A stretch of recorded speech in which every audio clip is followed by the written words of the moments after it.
Jadi saya berangkat esok hari itu setelah sunset. Ternyata apa yang kita rencanakan itu langsung berubah. Tiba-tiba kapal itu dibawa ke Somali, dilegokan. Nah, berarti kan apa yang saya rencanakan mengambil peran internasional itu berubah total. Sehingga saya harus menyusun ulang itu, cara bertindak dan sebagainya. Yang paling mungkin dilakukan, karena sudah lego jangka, itu Sandera dijadikan tameng hidup. Saya laporkan ke komando atas, Pak, ini sudah saya temukan begini-begini, akan saya raid. Tapi 50-50 Pak, sebenarnya. Karena kita belum tahu apakah seluruh Sandera ada di situ, di kapal itu, atau disebar. Kalau semua pembajak atau Sandera ada di kapal, kita berhasil Pak. Tetapi kalau Sandera terpisah, maka yang tertinggal akan berbahaya Pak. Operasi pembebasan kapal MV Sinar Kudus dari tangan perompak Somalia pada tahun 2011 silam, memiliki cerita tersendiri bagi Laksamana Madya TNI Purnawirawan Ahmad Taufikur Rahman yang saat itu ditunjuk sebagai Komandan Satuan Gugus Tugas dalam operasi pembebasan Sandra yang diberi nama sandi Operasi Duta Samudra. Walaupun minimnya pengalaman operasi jarak jauh, apalagi operasi tersebut merupakan operasi lintas negara dan minimnya data dan informasi mengenai keberadaan kapal MV Sinar Kudus, belum lagi harus berhadapan dengan otoritas yang berwenang di wilayah setempat, tidak membuat Laksamana Madya Purnawirawan Ahmad Taufikur Rahman kehabisan akal demi bisa melaksanakan misi untuk membawa pulang warga negara Indonesia yang disandra oleh perompak Somalia dengan selamat. Kecerdikan Laksamana Madya Purnawirawan Ahmad Taufikur Rahman dalam membaca perkembangan situasi selama melaksanakan operasi pembebasan Sandra membuat Satuan Gugus Tugas selalu menemukan terobosan-terobosan untuk bisa menjalankan misi penyelamatan. Bahkan Laksamana Madya Purnawirawan Ahmad Taufikur Rahman sempat menggunakan cara yang tak lazim dan tergolong unik, yakni dengan menggunakan kain sarung sebagai alat diplomasi, yang dijulukinya sendiri dengan sebutan sarung diplomasi ketika berkoordinasi dengan pihak otoritas pelabuhan Salalah Oman, saat meminta izin untuk menggunakan pelabuhan tersebut sebagai staging base pasukan Satuan Gugus Tugas dalam misi pembebasan Sandra. Namun siapa menyangka cara unik dan tak lazim dari sang Laksamana Madya Purnawirawan itu menjadi salah satu faktor pendukung keberhasilan pasukan Satuan Gugus Tugas dalam melaksanakan misi pembebasan kru kapal MV Sinar Kudus dari tangan para perompak Somalia. Seperti apa kisah dramatis operasi pembebasan kapal MV Sinar Kudus bersama para krunya yang dilakukan oleh Satuan Gugus Tugas di bawah komando Laksamana Madya Ahmad Purnawirawan Taufikur Rahman, berikut kisahnya. Melansir dari channel YouTube Bincang Jalasena, dikisahkan saat itu Marskal Madya Ahmad Taufikur Rahman sedang menonton televisi, tiba-tiba ia membaca sebuah running text yang memberitakan adanya peristiwa pembajakan kapal MV Sinar Kudus oleh perompak Somalia. Mengetahui hal itu sontak membuat Marskal Madya Purnawirawan Ahmad Taufikur Rahman terkejut. Kejadian pembajakan, kalau nggak salah sekitar 16 Maret 2011, itu saya sedang menjabat dan kolat armati. Saya sedang nonton TV, ada running text, Pak Agung. Ada pembajakan MV Sinar Kudus di Somalia. Saya kaget gitu ya. Mengetahui hal itu, Laksamana Madya Purnawirawan Ahmad Taufikur Rahman sempat berpikir jika nantinya negara melibatkan TNI dalam misi penyelamatan, maka bisa jadi dirinya yang nantinya akan ditunjuk untuk melaksanakan operasi pembebasan Sandra tersebut, mengingat dirinya yang saat itu menjabat sebagai Komandan Latihan Komando Armada Timur. Sehingga ia pun langsung membuat rencana operasi pembebasan Sandra secara garis besar sesuai dengan ilmu dan pengalaman yang ia miliki, untuk mengantisipasi kalau dirinya nanti mendapatkan perintah untuk melaksanakan misi tersebut. Wah, ini kalau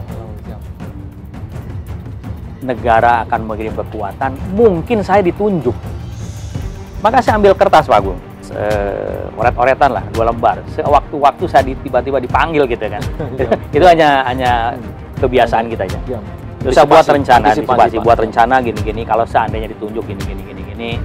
Kemudian konsep secara besar seperti apa, gitu kan.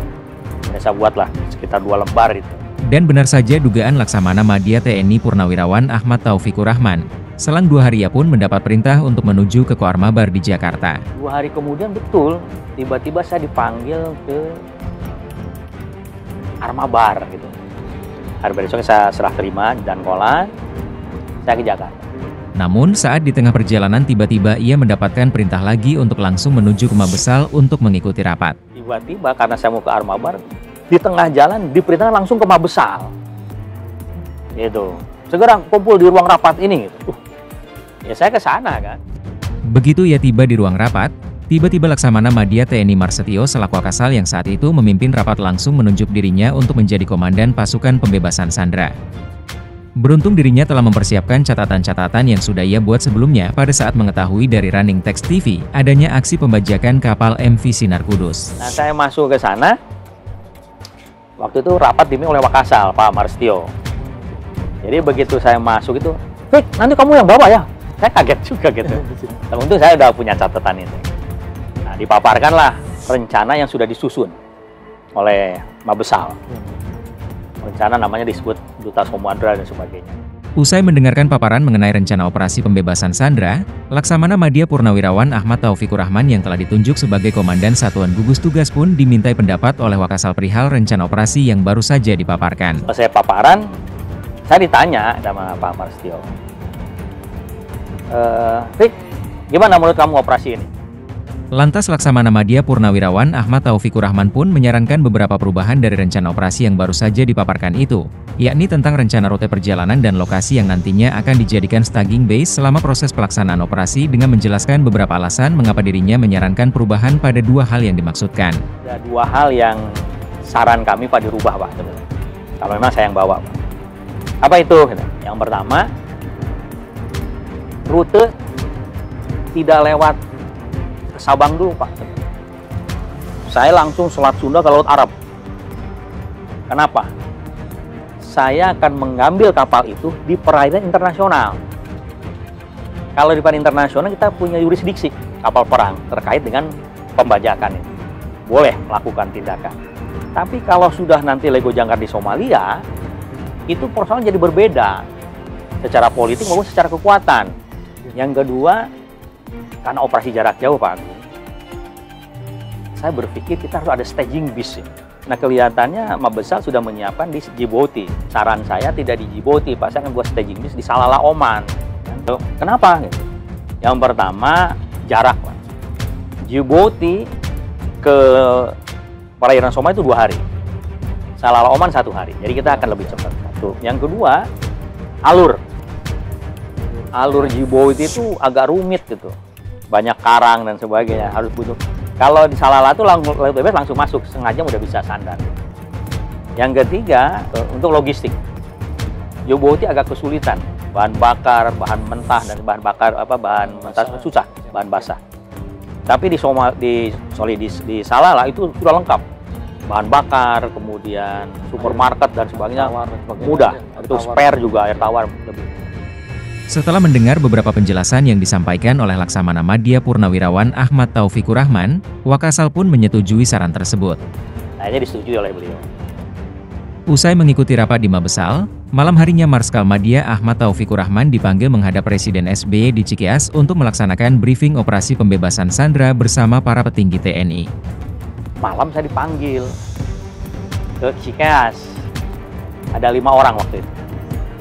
Panglima TNI, Pak Agus Suhartono, Pangkostrat, Pak Edi, dan Kopassus, Pak Lodewijk, dan Kormar, Pak Alvan, kemudian saya, 5 orang.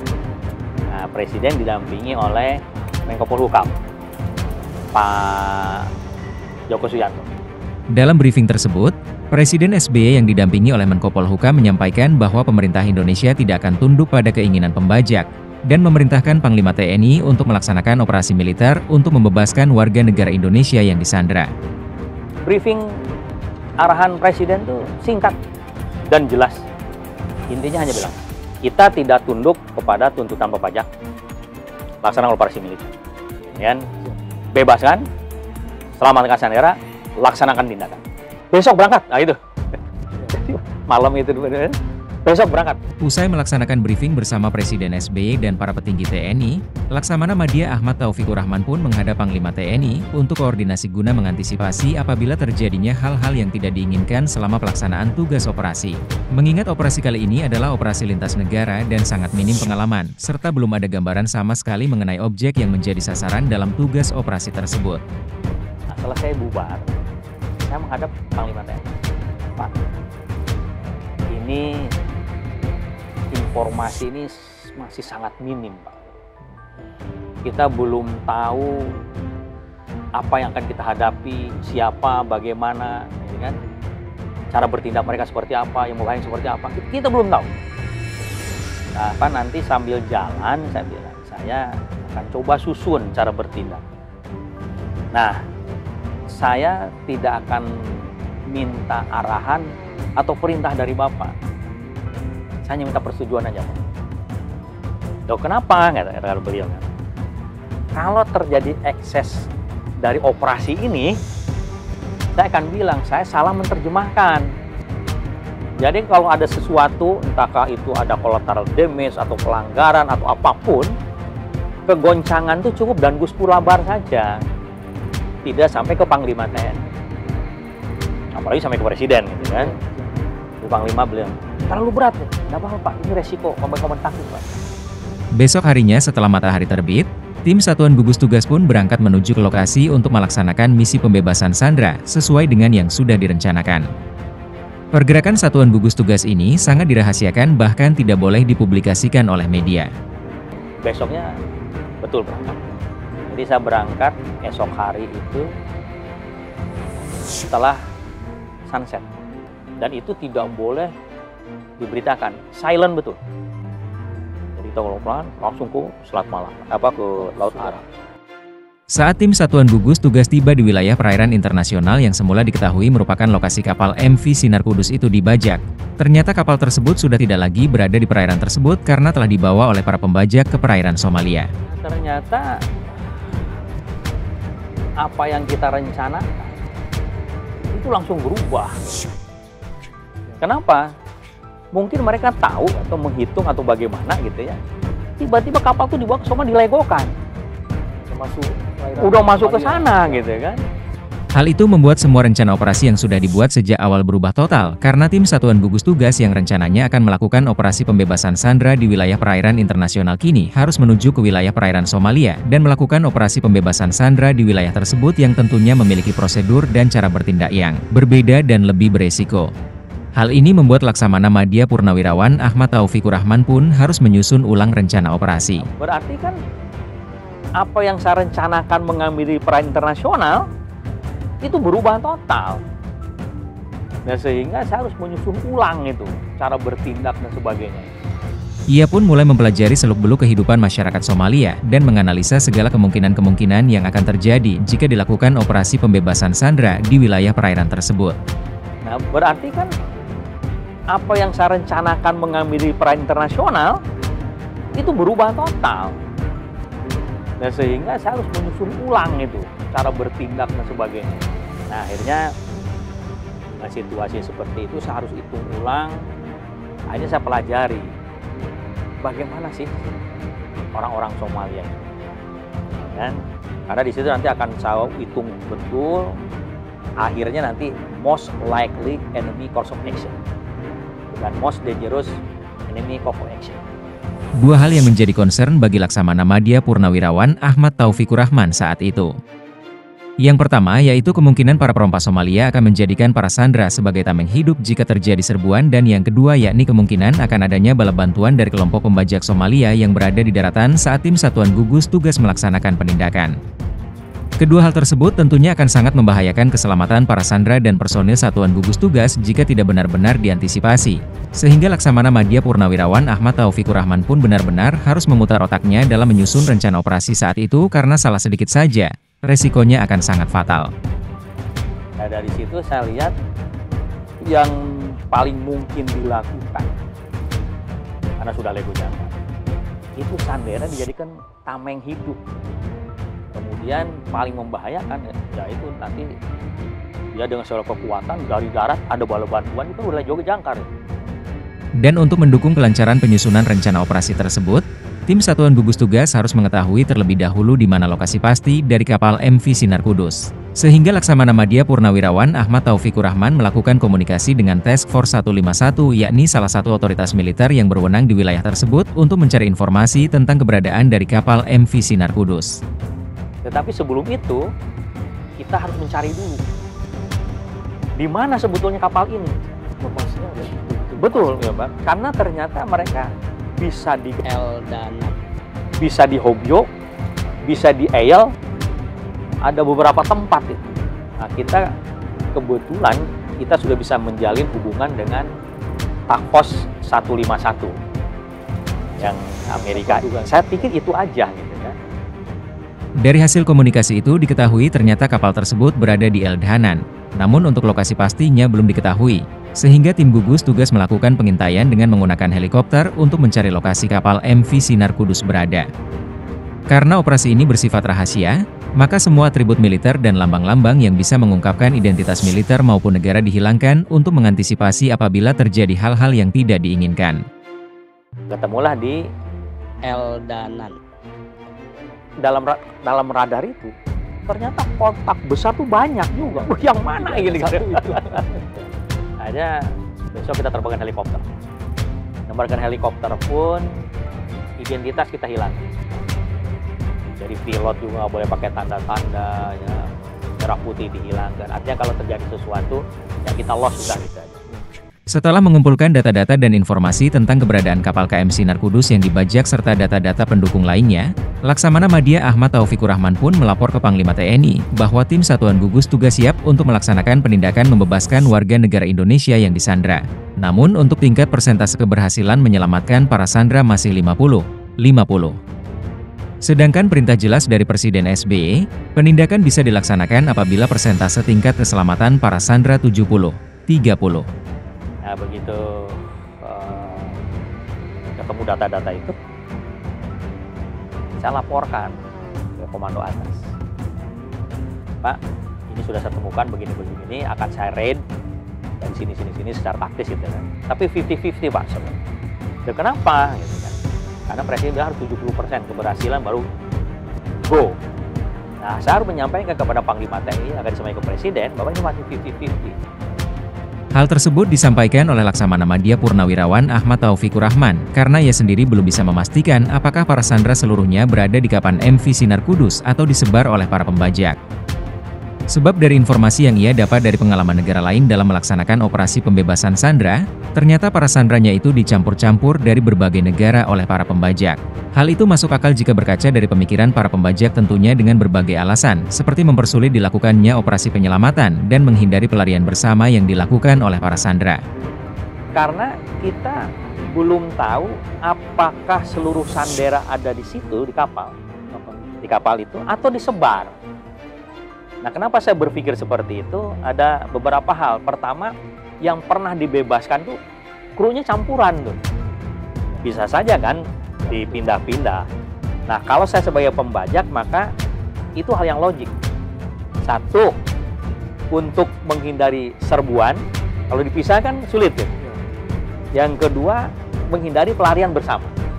Menurutnya, jika para sandra seluruhnya berada di kapal KM Sinar Kudus, maka dia yakin operasi pembebasan sandra pasti berhasil karena tim Satuan Gugus Tugas yang ia pimpin terdiri dari pasukan-pasukan elit yang profesional dan terlatih. Namun yang jadi pertimbangan jika para sandra ternyata disebar oleh para pembajak, maka hal itu akan sangat membahayakan nyawa para sandra yang tidak berada di lokasi penyelamatan. Maka saya bilang, Pak, kalau semua pembajak atau sandera ada di kapal, kita berhasil, Pak. Saya yakin dengan kemampuan pasukan kita dan sebagainya, kan. Tetapi kalau sandera terpisah, maka yang tertinggal akan berbahaya, Pak. Itu kekurangan kita. Mendengar laporan yang disampaikan oleh Laksamana Madya Purnawirawan Ahmad Taufikur Rahman, Panglima TNI pun meminta Laksamana Madya Purnawirawan Ahmad Taufikur Rahman untuk menunda rencana penindakan tersebut sambil menunggu adanya kepastian mengenai keberadaan para sandra. Sehingga Laksamana Madya Purnawirawan Ahmad Taufikur Rahman bersama timnya pun menarik diri dari posisi saat itu dan menuju staging base di Salalah, Oman. Ya, Panglima TNI, tunda dulu, kita lengkapi dulu. Nah, saya menarik diri dari pengintaian itu. Saya masuk Salalah Oman. Dengan dibantu oleh atasnya pertahanan Indonesia di Salalah Oman, kapal perang yang digunakan oleh Laksamana Madya Purnawirawan Ahmad Taufikur Rahman pun bisa berlabuh di pelabuhan Salalah Oman. Menyadari pelabuhan Salalah Oman adalah pelabuhan sipil dan tidak sembarang kapal perang masuk apalagi dijadikan staging base, maka Laksamana Madya Purnawirawan Ahmad Taufikur Rahman pun menemui otoritas pelabuhan untuk berkoordinasi agar kapal perang Indonesia bisa berlabuh, mengingat pentingnya pelabuhan tersebut bagi kelancaran operasi pembebasan sandera. Saya tahu bahwa itu bukan pangkalan militer, itu pelabuhan sipil yang kalau kapal perang masuk pun ya tidak bisa sembarangan, apalagi jadinya staging base kan. Tetapi kita sangat butuh itu. Dengan bermodalkan pengalamannya yang pernah bertugas di wilayah tersebut dan dengan gaya komunikasi yang baik, bahkan Laksamana Madya Purnawirawan Ahmad Taufikur Rahman sempat memberikan sebuah sarung kepada pejabat otoritas pelabuhan setempat sebagai tanda persahabatan. Akhirnya pihak otoritas pelabuhan Sanana Oman mengizinkan pelabuhan tersebut dijadikan staging base pasukan gugus tugas, sehingga kapal perang milik TNI pun bisa berlabuh dan mengisi bahan bakar serta kebutuhan logistik lainnya. Nah, kebetulan saya pernah beroperasi juga di sana, karakter orang sana juga. Maka begitu standar, dibantu sama Adhan, saya cari otoritas pelabuhan.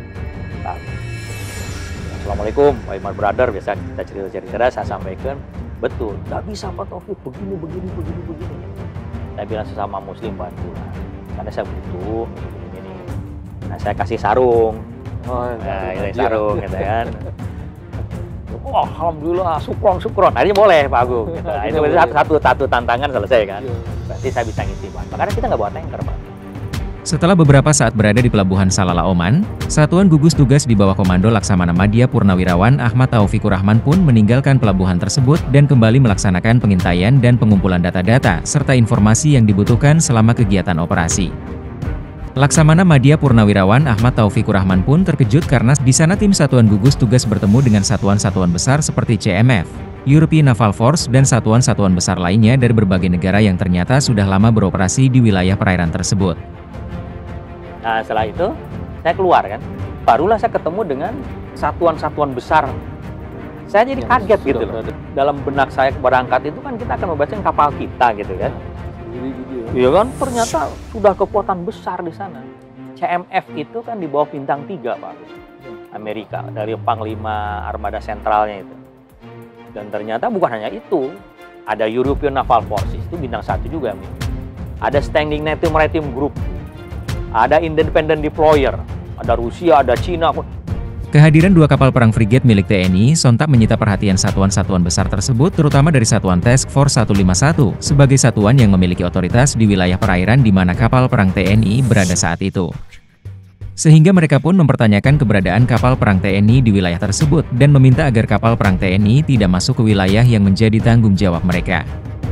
Lantas Laksamana Madya Ahmad Taufikur Rahman mengajak satuan tersebut untuk melaksanakan rapat guna menjelaskan perihal keberadaan kapal perang milik TNI di wilayah perairan tersebut. Ia pun menjelaskan bahwa sebagai sesama militer dia paham dan sangat menghargai aturan-aturan tersebut. Namun ia meminta pengertian untuk mengizinkan kapal perang TNI berada di perairan tersebut karena kehadiran dua kapal frigate milik TNI di wilayah perairan tersebut dalam rangka menjalankan tugas negara untuk membebaskan warga negara Indonesia yang disandra oleh para pembajak Somalia. Sehingga Laksamana Madya Purnawirawan Ahmad Taufikur Rahman pun meminta bantuan agar pihak Satuan Task Force 151 bisa memberikan gambaran situasi dan kondisi di wilayah tersebut karena minimnya informasi yang didapat oleh Satuan Gugus Tugas dari TNI.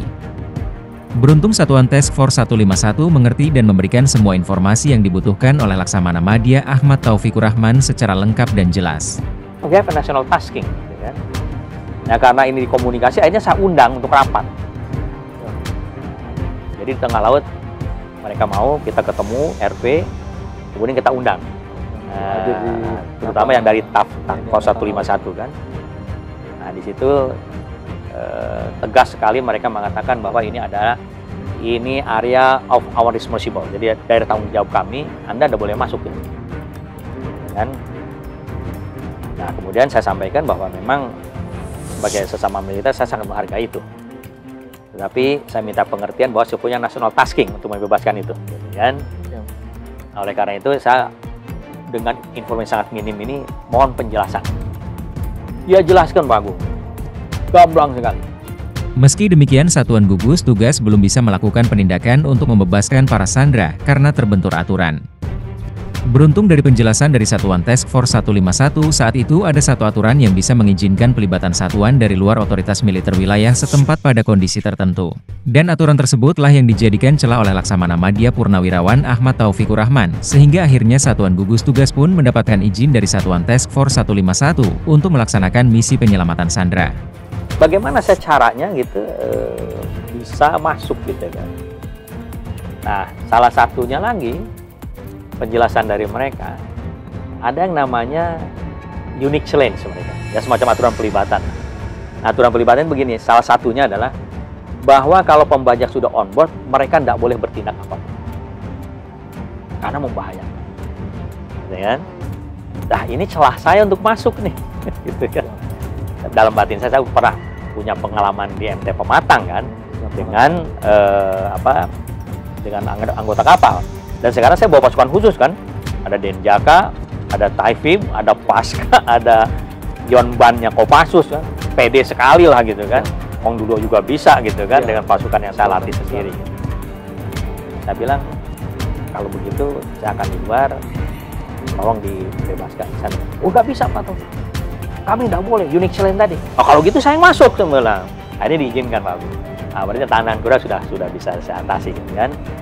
Setelah mendapatkan informasi yang sangat lengkap dan telah mendapatkan izin dari otoritas militer wilayah setempat, Laksamana Madya Ahmad Taufikur Rahman bersama timnya pun kembali ke staging base di Salalah, Oman, sembari menunggu perkembangan situasi untuk melakukan operasi penyelamatan sandera.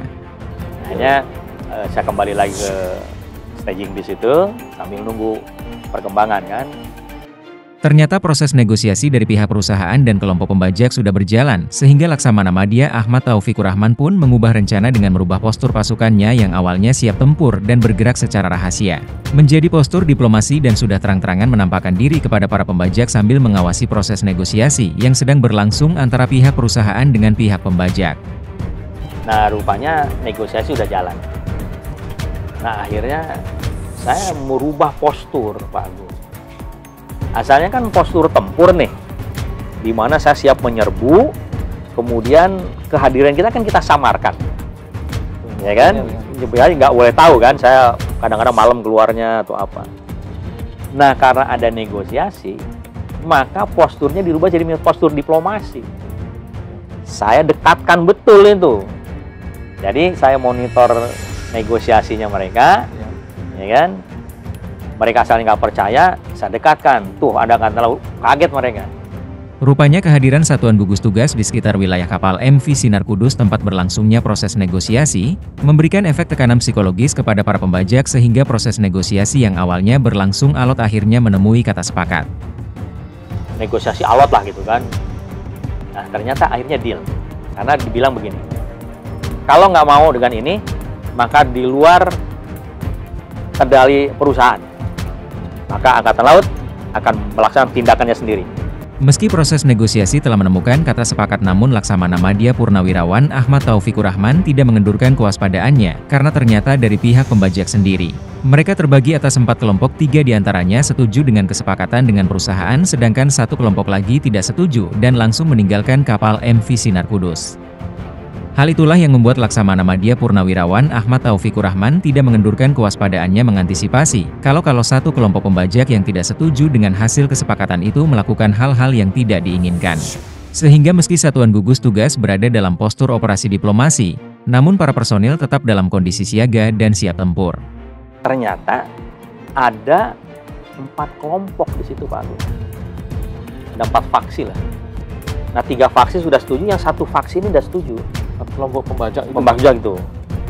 Yang ini nggak setuju, Pak. Nah, akhirnya saya dekatkan lagi bahwa saya tidak main-main ini, ya kan? Akhirnya yang 1 faksi ini terdesak juga, turun dia, Pak. Nah, turun. Nah, dengan turunnya itu, saya berpikir, jangan-jangan ini turun tidak terima nih. Maka saya kumpulkan staf, kita sampaikan, waspadai serangan kembali pembajak oleh orang yang tidak puas ini, yang turun ini. Kan? Hanya Itu kita sudah masuk dalam rencana kita antisipatif. Kemudian kesepakatan dilaksanakan karena sudah disetujui. Jadi fungsi diplomasi kita sebagai penekan itu berhasil untuk mendukung negosiasinya mereka. Meski kesepakatan telah dicapai dan apa yang diminta oleh para pembajak sudah dipenuhi oleh pihak perusahaan. Namun hingga beberapa jam berlalu kapal MV Sinar Kudus beserta para krunya tak kunjung dilepaskan juga oleh kelompok pembajak tersebut. Hal itu pun membuat Laksamana Madya Purnawirawan Ahmad Taufikur Rahman mulai merasa gelisah, sehingga ia pun menerbangkan helikopter untuk mencari tahu apa yang sebenarnya terjadi. Dari hasil pemantauan, ternyata di sekitar perairan tersebut terlihat banyak kapal-kapal boat cepat milik para pembajak sedang berkumpul dan diduga sedang merencanakan sesuatu. Melihat hal itu, Laksamana Madya Purnawirawan Ahmad Taufikur Rahman pun menyiapkan pasukannya dan berencana akan melakukan serbuan pada malam harinya. Karena hingga saat itu, tim Satuan Gugus Tugas belum bisa menghubungi para kru kapal MV Sinar Kudus untuk mengetahui apa sebenarnya yang terjadi. Nah, begitu di drop biasanya itu 2 jam dilepas, Pak. Jam 2 di drop kapal itu. Biasanya jam 4 dilepas. Sampai maghrib nggak dilepas, Pak. Wah, kita udah mulai gelisah juga kan? Udah di drop gitu kan? Ini. Sampai akhirnya terbang lagi helikopter untuk meyakinkan apa yang terjadi. Wah, di situ skip tuh kapal-kapal cepat yang dipakai mereka banyak sekali. Oh, berarti itu ada semacam rapat, ada apa gitu. Saya masih belum bisa komunikasi dengan orang dalamnya. Kemudian akhirnya udah kita siapkan serbuan lagi. Gitu. Jadi saya rancang dari informasi itu nanti malam itu waktu yang paling tahu untuk saya serbu. Dan kita siapkan tim semburu 4 itu. Suasana pun kian dramatis karena saat Laksamana Madya Purnawirawan Ahmad Taufikur Rahman merencanakan akan melakukan serbuan, tapi kapal MV Sinar Kudus tiba-tiba mulai bergerak meninggalkan posisi yang semula kapal tersebut berada. Hal tersebut membuat suasana tim Satuan Gugus Tugas kebingungan mengenai apa sebenarnya yang terjadi, karena hingga saat itu mereka belum bisa menghubungi kru kapal MV Sinar Kudus. Akhirnya tim Satuan Gugus Tugas pun mengikuti pergerakan kapal tersebut ke arah mana mereka pergi sembari terus mencoba untuk bisa menghubungi para kru kapal MV Sinar Kudus. Beruntung tim Satuan Gugus Tugas akhirnya berhasil menghubungi kru kapal MV Sinar Kudus, sehingga komunikasi pun terjalin dan meminta para kru tersebut untuk selalu melaporkan kepada tim Satuan Gugus Tugas setiap perkembangan situasi yang terjadi. Tapi berkembang lagi situasi, mereka bergerak, Pak Agung. Nah, kita buka lagi catatan kan, kemana nih gerakannya ini? MV Sinar Kudus. Itu bergerak. Pindah berarti? Iya, bergerak. Waduh, ini saya bilang, pembajak masih di atas kan? Iya. Wah, kemana ini? Nah, ini kita ikuti malam-malam itu. Sambil saya coba menjalin komunikasi. Nah, akhirnya dengan cara saya terjalin dengan kru itu. Nah, saya bilang, kamu manggil saya sebagai haluan, kamu sebagai anjungan. Untuk menyamar kalau ada yang ngerti bahasa Indonesia gitu kan. Iya. Akhirnya terjalin, nah dia laporan terus. Dari hasil komunikasi dengan kru kapal MV Sinar Kudus, akhirnya diketahui bahwa pihak pembajak memang akan melepaskan para kru, namun para pembajak khawatir saat mereka meninggalkan kapal MV Sinar Kudus. Kapal dan para kru akan dibajak kembali oleh kelompok pembajak yang tidak puas dengan hasil kesepakatan. Maka para pembajak tersebut membawa kapal MV Sinar Kudus bergerak ke utara menuju ke Eyal, sembari menunggu waktu yang tepat untuk meninggalkan kapal. Hal itu pun sesuai dengan apa yang dikhawatirkan oleh Laksamana Madya Purnawirawan Ahmad Taufikur Rahman sewaktu proses negosiasi berlangsung. Sehingga tim Satuan Gugus Tugas pun terus mengikuti pergerakan kapal MV Sinar Kudus, sembari terus menjalin komunikasi dengan kru kapal untuk mengetahui setiap perkembangan situasi yang terjadi di atas kapal. Ini terjalin, nah dia laporan terus. Nah, ternyata dari perkembangan dia saya paham bahwa memang mau dilepas, tapi para pembajak ini khawatir dia turun dicegat sama yang mundur tadi, yang turun duluan. Yang satu kelompok tadi. Maka dia bergerak ke utara. Kemudian ke Eyal kelihatannya. Kalau saya lihat dari data itu, dia ke Eyal. Nah, saya ikuti. Nah, terus mereka minta, Anda harus paling dekat 15 mil dari kapal. Nah, baru laporan diturunkan satu-satu. Wah, benar kecurigaan saya bahwa dia menghindari sergapan dari yang turun tadi, yang kelompok faksi yang terakhir ini kan. Dan benar saja, Ketika kapal MV Sinar Kudus tiba di Eyal dan seluruh pembajak telah turun dari kapal tersebut, tiba-tiba terlihat sekelompok pembajak bergerak dari darat dengan menggunakan kapal boot cepat menuju ke arah kapal MV Sinar Kudus yang diduga hendak membajak kembali kapal tersebut. Nah, begitu masuk ke Eyal, Pak Agung, ini terakhir turun, ada lagi serangan dari darat. Itu persis yang saya perkirakan. Mereka tidak puas, mau dibajak lagi. Jadi bayangkan saat itu kalau kita nggak ada.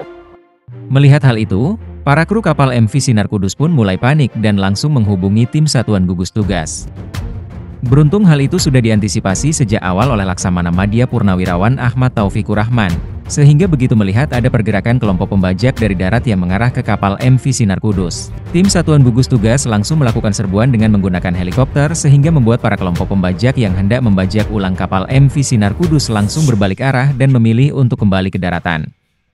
Sedangkan beberapa kelompok pembajak yang tetap nekat untuk membajak ulang kapal MV Sinar Kudus, langsung mendapat serbuan dari tim satuan gugus tugas yang telah disiapkan yang terdiri dari pasukan-pasukan elit TNI, dan hanya butuh waktu sekitar 10 menit tim satuan gugus yang terdiri dari pasukan-pasukan elit TNI itu berhasil melumpuhkan perlawanan dari para kelompok pembajak tersebut. Sehingga kapal MV Sinar Kudus beserta para krunya pun selamat dari aksi pembajakan ulang. Begitu skip mendekat, itu langsung panik tuh, ABK kapal. Iya kan, baru lepas mau dibajak lagi.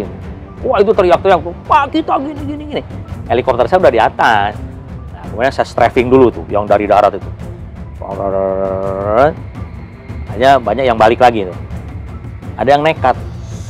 Nah, yang naik ini, si rider kan udah siap nih. Dan jaga CS itu kan, ya kita hadapi mereka. Pertemuannya singkat kok, 10 menit habis itu. Di bawah kawalan satu kapal frigate milik Satuan Gugus Tugas, kapal MV Sinar Kudus beserta para krunya pun langsung dibawa menuju ke perairan internasional. Sedangkan satu kapal frigate lainnya beserta helikopter di bawah komando Laksamana Madya Purnawirawan Ahmad Taufikur Rahman terus bergerak masuk ke perairan Somalia hingga 3 mil dari garis pantai untuk melaksanakan aksi penghambatan jika ada pergerakan dari kelompok pembajak Somalia di darat. Kan kita 2 kapal, Pak Agung. Yos saya suruh ngamankan Sinar Kudus, bawa ke perairan internasional. Saya masuk terus ke perairan tuh menghambat bala bantuan dari darat itu. Dari kita melintang sampai 3 mil tuh dari pantai itu. Kita nunggu di situ, helikopter masih di atas juga. Setelah dirasa situasi sudah kondusif dan tidak ada tanda-tanda pergerakan dari para pembajak di darat, Laksamana Madya Purnawirawan Ahmad Taufikur Rahman pun segera menuju ke perairan internasional untuk menyusul kapal MV Sinar Kudus dan satu kapal frigate lainnya yang mengawal. Begitu ini sudah aman, kemudian pergerakan di darat kelihatan nggak berani gitu kan, baru saya ke arah perairan internasional. Helikopter tetap di atas bila sewaktu-waktu itu. Nah, kemudian setelah aman kita konsolidasi lah di situ kan. Nah, di situ kita baru tahu informasi yang sesungguhnya dan sebagainya itu. Nah, kemudian saya naik ke kapal itu, MV Sinar Kudus. Nah, disitulah saya sampaikan ke kru bahwa saya diperintahkan presiden untuk membebaskan dan sebagainya. Nah, memang faktanya itu kan, membebaskan dan sebagainya gitu kan. Nah, kemudian kalau terjadi ekses, saya tidak akan minta perintah presiden, saya salah mentermiakan nanti. Kita tanggung jawab sebagai pemegang komando taktis. Akhirnya setelah melalui berbagai dinamika dan situasi-situasi yang cukup dramatis dalam upaya untuk penyelamatan awak kapal MV Sinar Kudus, Satuan Gugus Tugas TNI berhasil melaksanakan tugasnya dengan baik tanpa adanya korban jiwa, baik di pihak personil Satuan Gugus Tugas maupun awak kapal. Sehingga seluruh personil Satuan Gugus Tugas dan para awak kapal MV Sinar Kudus bisa pulang dengan selamat ke tanah air dan bisa berkumpul kembali dengan keluarganya masing-masing. Misi penyelamatan yang dilakukan oleh Satuan Gugus Tugas terhadap awak kapal MV Sinar Kudus dari tangan para perompak Somalia diketahui merupakan misi penyelamatan yang tercepat yang pernah dilakukan. Karena sejak para kru disandra hingga berhasil dibebaskan, hanya memerlukan waktu 46 hari. Hal itu tergolong tercepat jika dibandingkan dengan upaya pembebasan sandra dari negara-negara lain yang membutuhkan waktu berbulan-bulan. Bahkan ada yang sudah bertahun-tahun tak kunjung dibebaskan juga. Dia dibajak sampai dengan kita bebas itu 46 hari. Itu paling cepet. Yang lain tuh udah setahun, 2 tahun belum bebas. Kita paling cepet itu 46 hari sudah kita bebaskan. Syukur alhamdulillah. Nah, setelah itu ya saya laporkan kan Gimana rencana berikutnya? Ya saya akan bawa dulu ke Salalah Oman, kembali ke staging bis untuk buka ulang dan untuk ini kan psikologisnya. Nah itu kita kawal betul. Jadi mereka masih trauma. Demikian kisah singkat aksi heroik Satuan Gugus Tugas di bawah Komando Laksamana Madya TNI Purnawirawan Ahmad Taufikur Rahman dalam misi penyelamatan awak kapal MV Sinar Kudus dari tangan para perompak Somalia.